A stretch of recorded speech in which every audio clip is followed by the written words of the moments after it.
श्रीपाद कह रहे इतने अंधे हो गए हो कि तुम गिरते हुए को भी नहीं देख पा रहे हो। पता चल रहा है कि अगला पतिंगा दीपक की लौ में जलकर मर रहा है, तड़प रहा है, फिर भी दूसरा जो स्वस्थ है वो भी आकर्षित होकर उसमें मरने और जलने के लिए जा रहा है। ठीक यही दशा हमारी है। देख रहे हैं वो विषयों के भोग से कितना स्मृतिहीन, चिंता शोक भय से युक्त हो गया है।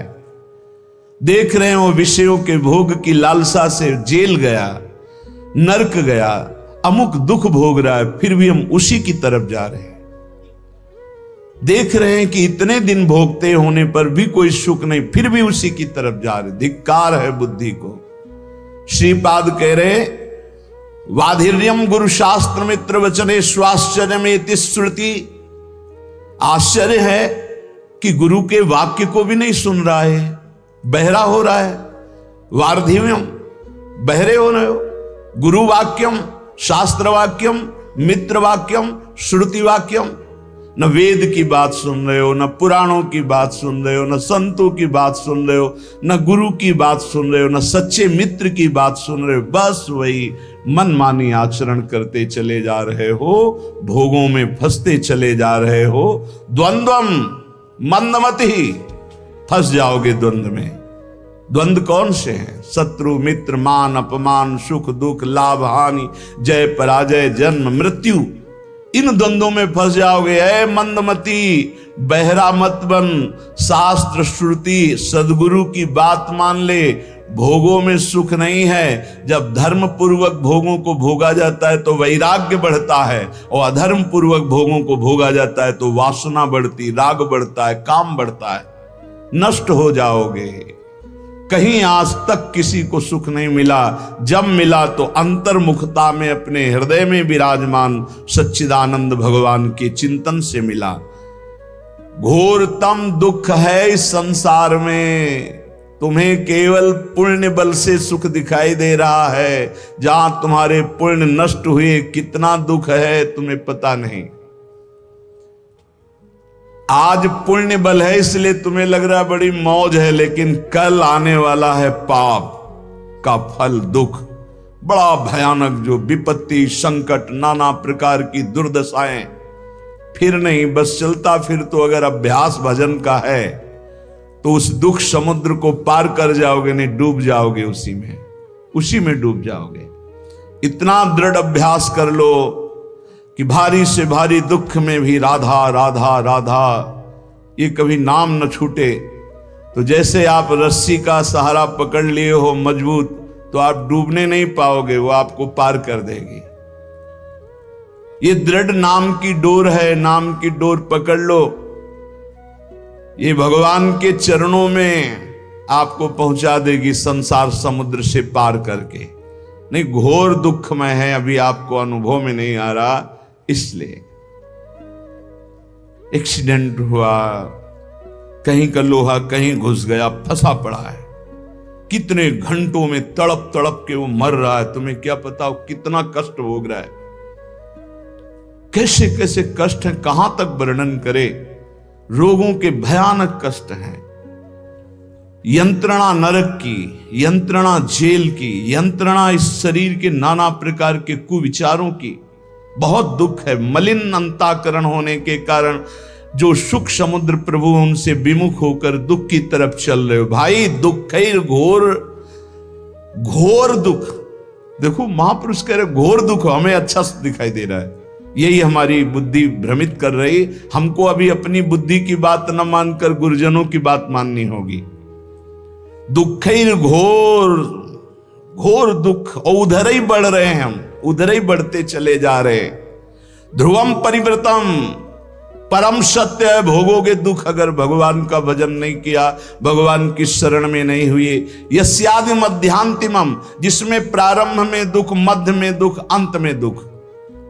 संसार का कोई भी भोग तृप्त तुम्हें नहीं कर सकता। अविनाशी के बच्चा हो, प्रकृति से तृप्त नहीं हो सकते, परमात्मा से ही तृप्ति का अनुभव होगा। योत्यंतासु विनश्वरोति निरता यत्रापि वित्सु कराह। ये जितना तुम देख रहे हो सबका विनाश होगा। पक्का। इधर दीवाल है, इधर 50 जानवर हैं, हरी हरी घास खा रहे हैं, और दीवाल के पीछे गड़ासे में कटते चले जा रहे हैं। घास खाने वालों को यह पता नहीं कि हम भी नंबर में हैं। ठीक ऐसे ही ये सुख की छाया की दीवाल डालकर माया मुझे फंसाए हुए और काल काटता चला जा रहा है, विनाश करता चला जा रहा है। समय, जहां समय आया आप भी मारे जाओगे। कमा लो, हरिनाम कमा लो, भगवान नाम कमा लो, परहित कमा लो, दूसरों को सुख पहुंचा लो, यही तुम्हारे काम आएगा। दूसरों से छीन झपट कर सुख लेना, मनमानी पापाचरण करना, भगवान का विस्मरण की हुई जीवन व्यतीत करना काल आके नष्ट कर देगा। बहुत बढ़िया चांस खो दिया। ये जो मानव देह है बहुत बढ़िया चांस है, जो चाहो आप बन सकते हो।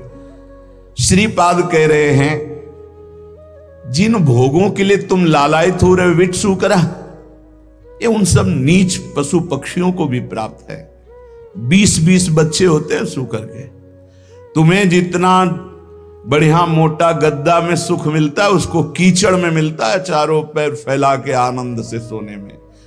तुम्हें जो रबड़ी रसगुल्ला खाने में सुख मिलता है उसको विष्ठा में मिलता है। जैसे तुम्हें मैथुन धर्म में सुख मिलता है ऐसे उसको भी मिलता है। जैसे तुम्हें अपने बच्चों से प्यार, उसको अंतर क्या रह गया? अगर परमात्मा का भजन नहीं हुआ तो तिनते खर सूकर स्वान भले भले इसलिए कि अपने पाप कर्म को भोग कर ऊपर उठ रहे हैं, और तुम मानव देह प्राप्त करके भजन न करके पाप कर्म करके नीचे जा रहे हैं। मानव देह प्राप्त करना बहुत दुर्लभ विषय है। दुर्लभ हो मानुषो देहो। इसलिए श्रीपाद कह रहे योत्यंत्यासु विनस्वरोति निरता। चाहे तुम पत्नी से प्रेम करो, पति से प्रेम करो, पुत्र से प्रेम करो, परिवार से प्रेम करो, जगत से प्रेम करो, कब कौन बिछुड़ जाए कोई भरोसा नहीं। क्यों कह रहे अत्यंत्यासु विनश्वरो, आत्यंतिक बात है, आखिरी बात है, सब नष्ट होगा। यहां बैठा लो। इसी बात ने घर से भगाया था। यही बात पूर्व जन्म के किसी सुकृत भजन के प्रताप से बाल्यावस्था में दिमाग में छा गई। वो ऐसे छा गई कि किसी से कह नहीं सकते थे अपनी बात। कैसे तुम्हें बताए? एकांत में चले जाते रोते, एक अव्यक्त पीड़ा, कोई हमारा नहीं, सब कोई जाएगा। आखिरकार है कौन जो मेरा साथ देगा? मेरा है कौन?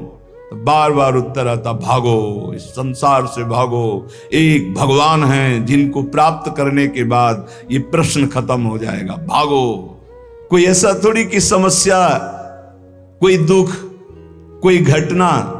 13 वर्ष की अवस्था में क्या समस्या, क्या घटना? उस समय तो माता पिता के द्वारा पोषित स्कूल का सेवन करने वाले विद्यार्थी। उस समय यही योत्यंतासु विनश्वरोति निरता। सब मरेंगे, सब नष्ट होगा, और सब मर गए। जिन जिन को अपना मान रहे थे सब खत्म। अगर प्रभु की शरण में ना हो तो यहां जिस जिस को अपना मान रहे हो सब छूट जाएगा। इस शरीर को अपना मान रहे हो वो भी छूट जाएगा। तो क्या करने आए हो? बोले सच्चिदानंद की प्राप्ति करने के लिए ये मानो साधन धाम मोक्ष कर द्वारा। यत्रापि विट सूकरा विणमूत्रादिमलम छरत्य विरणम द्वारैर्मुहुर्वीक्षते। वीक्षते, देख कहां आसक्त है? जहां से मूत्र निकलता है, जहां से शौच निकलती है। विणमूत्रादि मलम छरत्य विरणम द्वारैर्मुहुर्वीक्षते। बहुत बुद्धिमान बनता है, बहुत अपने को विवेकवान समझता है। आखिरी सुख क्या है जहां तू आसक्त है? बोले जहां से विणमूत्रादि मलम, जहां से मल निकलता है और पेशाब निकलती है। शास्त्र है, इसको समझ लो। बहरे हो रहे हो, गुरु की बात नहीं सुनते। बाधिर्यम गुरु शास्त्र मित्र वचने स्वाश्चर्य में श्रुति। न वेद की बात सुनते हो, न गुरु की बात सुनते हो, न शास्त्र की, न परम हितैषी मित्र की। क्या तुम्हारी दुर्दशा है जो तुम मनमानी चल रहे हो? जितना देख रहे हो सब विनाशवान। तुम्हारा आखिरी सुख कहां है? बोले विट सूकरा।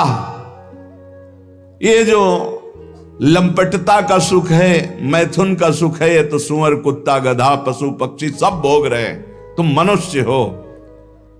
विचार करके देखो कौन सा आखिरी सुख तुम्हारे दिमाग में नाच रहा है। बोले वही मलमूत्र का द्वार, वीणमूत्रादिमलम छरत्यविरम, जहां से निरंतर दुर्गंध गंदगी निकलती रहती है। द्वारे मुहुर वीक्षते, क्या तू नहीं देख पा रहा है? तादृग भोग महास्पृहम, उन द्वारों को भोगने की स्पृहा लग रहा है मनुष्य देह में कि मैं भोग लूंगा तो अमृत पद को प्राप्त हो जाऊंगा, मैं तृप्त हो जाऊंगा। कुविषयों में माम त्राहे माम वृंदाटवी, हे मेरी मां वृंदावन वृंदाटवी, मुझे बचा लो, ऐसी कुबुद्धि से बचा लो। उपाय बता रहे हैं श्रीपाद, यदि ऐसी बुद्धि है तो भगवान को पुकारो। त्राहिमाम शरणागत प्रतिपाल, हे वृंदावन धाम, हे राधा नाम, हे किशोरी किशोरजू, हमारी बुद्धि को शुद्ध करो और हम धर्म पूर्वक विषयों का सेवन करते हुए आपकी आराधना करें। श्रीपाद कह रहे एक केवल सामर्थ्य है प्रेम में जो इन सब से बचा लेगी। वो प्रेम जब प्रियालाल के चरणों में होता है तो बिना प्रयास के घृणा पैदा हो जाती है संपूर्ण संसार के भोगों की। ब्रह्मादिक के भोग सब विषम लागत ताहि, नारायण ब्रज चंद की लगन लगी है जाए।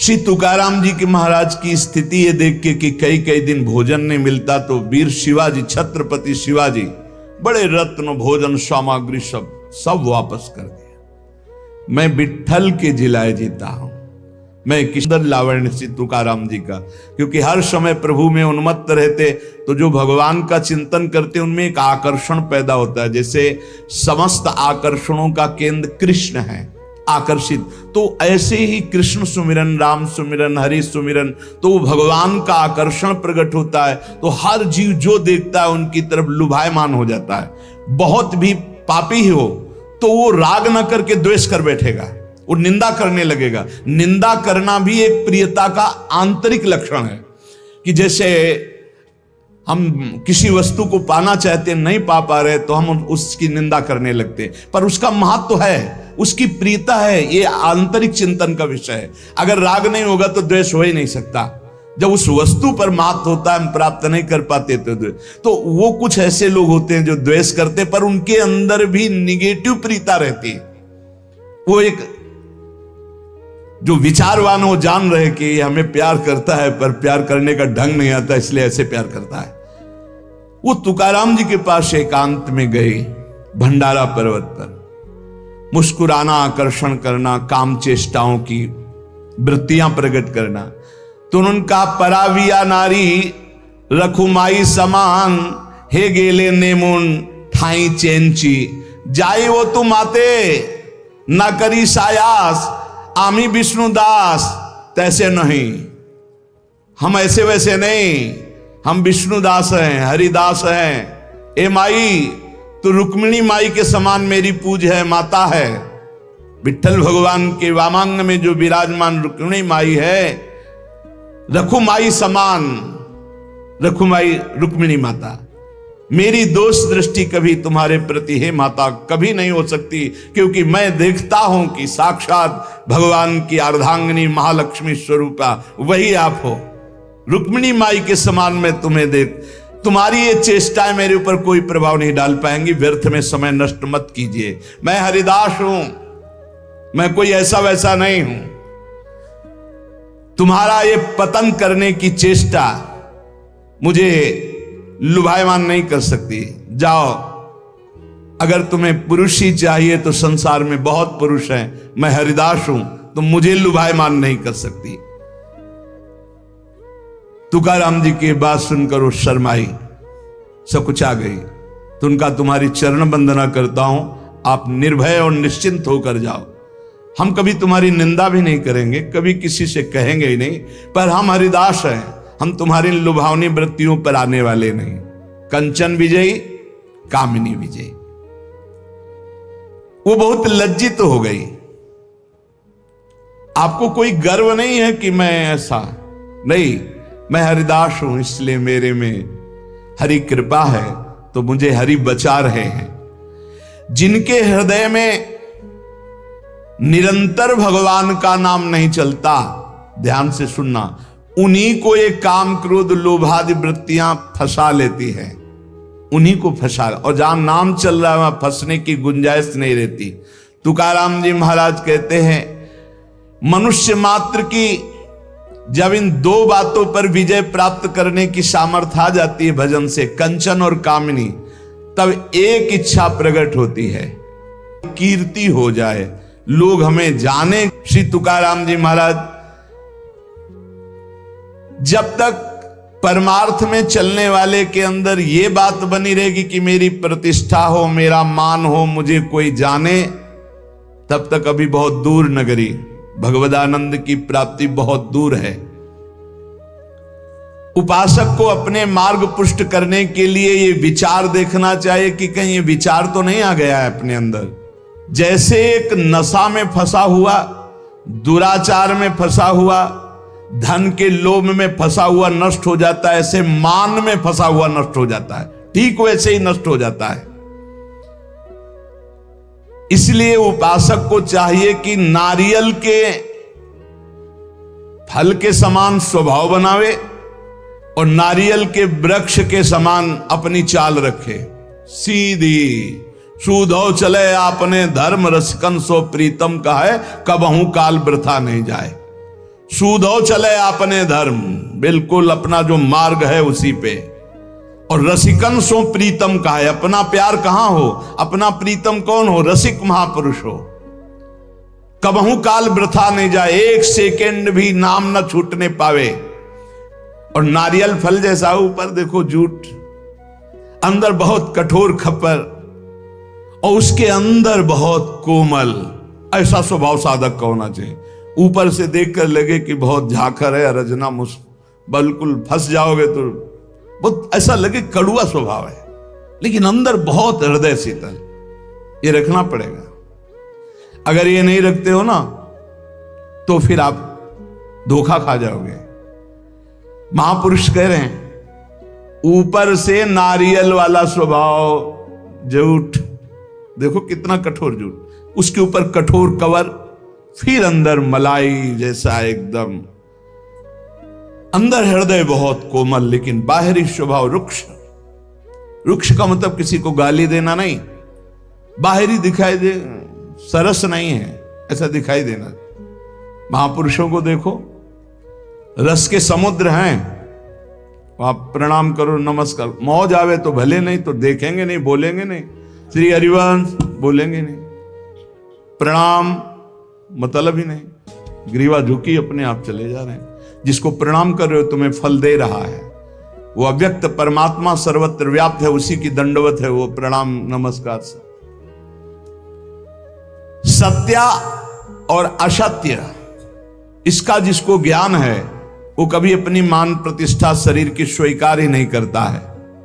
निसंग जो बना रहता है और जिसमें किसी तरह का संकोच न हो, कभी कभी संकोच में साधक मारा जाता है, अपनी बात कहना चाहता है पर बहुत हृदय कोमल है।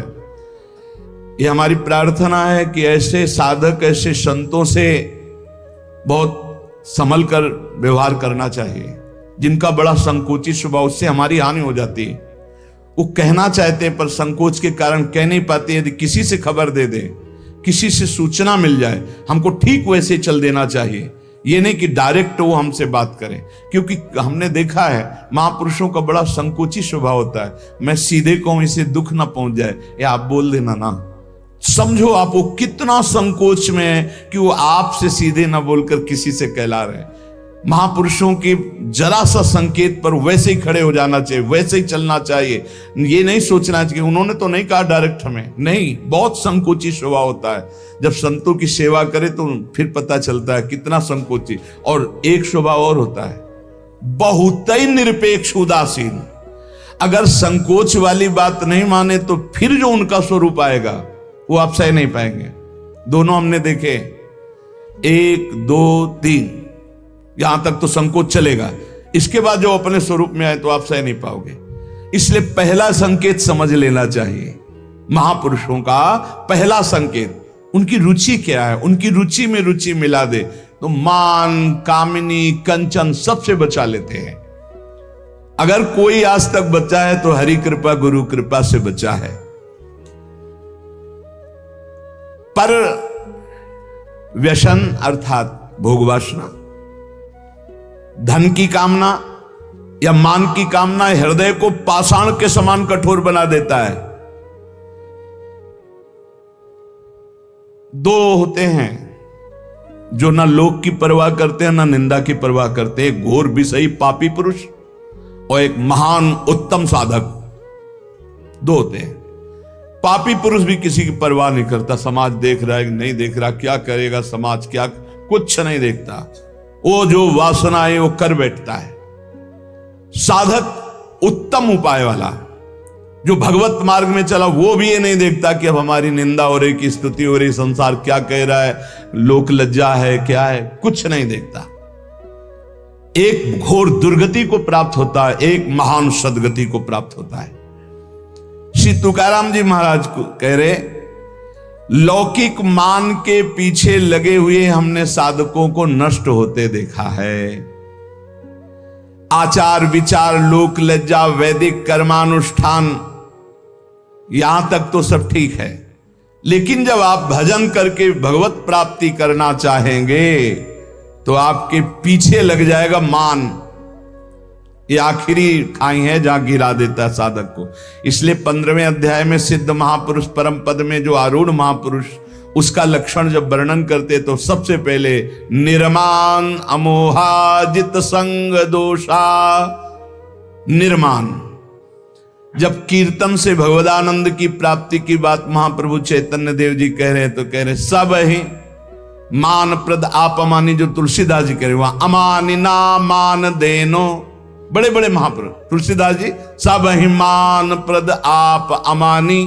ठीक इसी को महाप्रभु चैतन्य देव अमानी ना मान देन कीर्तनी यह सदा हरि। अमानी रहकर दूसरों को मान देना, ये बहुत बड़ी साधक की अपनी साधना बचाने की कवच वृत्ति है। मान कभी स्वीकार न करे। तो क्या प्रणाम करने वाले को डांट दे? नहीं, वो प्रणाम कर रहा अपने भाव से, आप प्रणाम करो अपने भाव से। मेरे प्रभु शम में विराजमान नाथ आपकी जय हो, प्रभु आपकी जय हो। अंदर से बिल्कुल ये स्वीकार न करना कि मेरे को प्रणाम किया जा रहा है। ये अंदर की बात है, बाहर नाटक करने की जरूरत। कुछ साधक ना समझने के कारण दंडवत प्रणाम जो करता है उसको डांटने लगते हैं, झिड़कने लगते हैं। ऐसा नहीं करना चाहिए, ऐसा नहीं। उसकी श्रद्धा और साष्टांग दंडवत कर रहा है, लेकिन किसको? भगवत वेश को। ये वेश किसका है? प्रभु का है, गुरुदेव का दिया हुआ। ये दंडवत गुरुदेव को जा रही, इष्ट को जा रहे। हम नमन करते हैं उनको, उनकी श्रद्धा को, उनके भाव को नमन करते हैं। पर प्रणाम मुझे हो रहा है, नमस्कार मुझे हो रहा है, यह स्वीकार नहीं करना चाहिए। ये इष्ट और गुरुदेव को हो रहा है। कभी कभी मान के लिए त्याग बहुत जोर का उदय होता है। मान प्राप्ति के लिए जीवन भर हुआ जा रहा है, मैंने केवल फलाहार किया, मान अंदर बैठा हो, मैंने केवल इतने वर्ष से जल पिया, मैं, ये भगवान अंदर देख रहे हैं तुम्हारे अंदर